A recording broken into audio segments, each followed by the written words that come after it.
ہمارے پیارے نبی حضور پاک صلی اللہ علیہ وسلم کا آخری خطبہ۔ اے لوگو سنو، مجھے نہیں لگتا کہ میں اگلے سال تمہارے درمیان موجود رہوں گا۔ میری باتوں کو بہت غور سے سنو اور ان کو ان لوگوں تک پہنچاؤ جو یہاں نہیں پہنچ سکے۔ کسی کو تنگ نہ کرو، کسی کا نقصان نہ کرو، تاکہ تم بھی محفوظ رہو۔ یاد رکھو تمہیں اللہ سے ملنا ہے اور اللہ تعالیٰ تم سے تمہارے اعمال کے بارے میں سوال کرے گا۔ اللہ نے سود کو ختم کر دیا ہے، اس لیے آج سے سارا سود ختم کر دو۔ تم عورتوں پر حق رکھتے ہو اور وہ بھی تم پر حق رکھتی ہیں۔ جب وہ اپنے حقوق پورا کر رہی ہیں تو تم بھی ان کی ساری ذمہ داریاں پوری کرو۔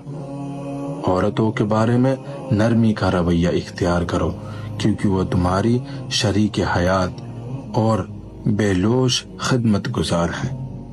ابھی زنا کے قریب مت جانا۔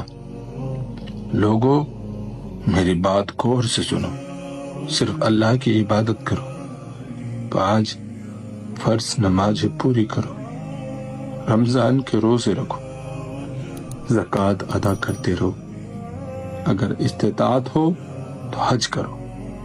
ہر مسلمان دوسرے مسلمان کا بھائی ہے۔ تم سب اللہ کی نظر میں برابر ہو، برتری صرف تقوی کی وجہ سے ہے۔ یاد رکھو تم سب کو ایک دن اللہ کے سامنے اپنے اعمال کا جواب دہی کے لیے حاضر ہونا ہے۔ خبردار رہو، میرے بعد گمراہ نہ ہو جانا۔ میں تمہارے لیے 2 چیزیں چھوڑ کر جا رہا ہوں، قرآن اور میری سنت۔ اگر تم نے ان کی پیروی یعنی ان پر عمل کیا تو کبھی گمراہ نہیں ہوگے۔ یاد رکھنا میرے بعد کوئی نبی نہیں آنے والا اور نہ ہی کوئی دین لایا جائے گا۔ میری باتیں اچھی طرح سمجھ لو۔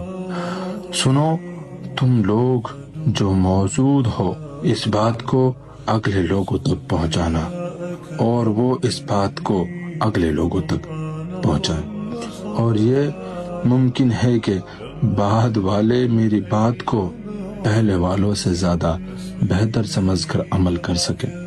پھر آپ نے آسمان کی طرف اپنا مبارک چہرہ اٹھایا اور کہا، اے اللہ گواہ رہنا، میں نے تیرا پیغام تیرے بندوں تک پہنچا دی۔ میں اپنے نبی صلی اللہ علیہ وسلم کا فرمان